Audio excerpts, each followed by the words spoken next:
ఒక అడవిలో ఒక చిన్న కోడి ఉండేది. ఆ కోడి చాలా తెలివైనది. ప్రతిరోజు చెట్టు మీద కూర్చొని పాటలు పాడుతూ అందరినీ ఆనందపెట్టేది.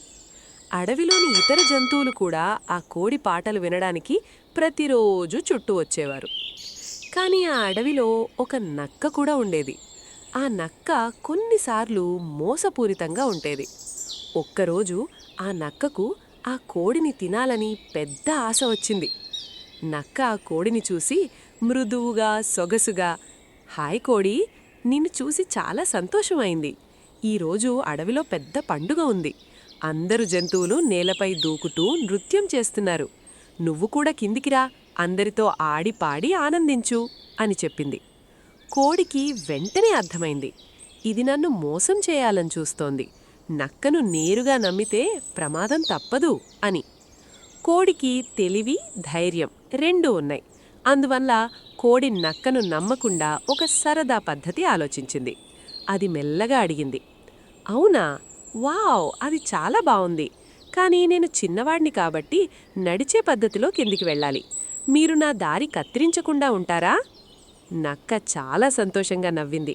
అవునా, ఎలాగైనా నేను నీకు సాయం చేస్తాను అనంది. కోడి చెట్టు నుండి దూకక ముందు అది ఒక చిన్న ఆలోచన చేసింది. అది దూకిన తర్వాత నేలపై కనిపించే ప్రతి భాగంలోని పెద్ద రాళ్లను చూపిస్తూ, అరే చూడండి, అక్కడ వేటగాళ్లున్నారు, జాగ్రత్త అని అడ్డంగా చెప్పింది. నక్క ఆ రాళ్లను చూసి భయపడ్డది.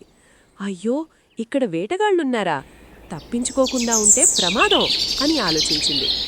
నక్క భయపడి వెంటనే అడవిలోకి పారిపోయింది. కోడి చెట్టుపై నుండి చూసి నవ్వుతూ, వీటిని మోసించే వాళ్లను తెలివితోనే ఓడించాలి అనంది. ఆ రోజు ఆ కోడి తన తెలివి, ధైర్యంతో అందరినీ రక్షించింది. కొన్ని రోజుల తర్వాత ఆ నక్క అర్థం చేసుకుంది, తెలివి ఉన్నవాణ్ణి మోసం చేయడం అసాధ్యం, తెలివితోనే కోడి ఎల్లప్పుడూ ముందుంటుంది అని. ఆ రోజు నుండి నక్క మోసానికి దూరంగా ఉండి జంతువులతో స్నేహంగా ఉండే నిర్ణయం తీసుకుంది. కోడి కూడా తన అందమైన పాటలతో అడవిలోని ప్రతి జంతువును సంతోషపెడుతూ తెలివితో ఉండడానికి ప్రేరణ ఇచ్చింది.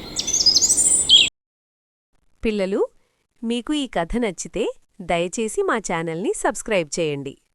ఈ కథను మీ స్నేహితులతో, మీ అన్నాచెల్లెళ్లతో షేర్ చేయడం మర్చిపోవద్దు. ఇంకా మంచి కథలతో మళ్ళీ కలుద్దాం.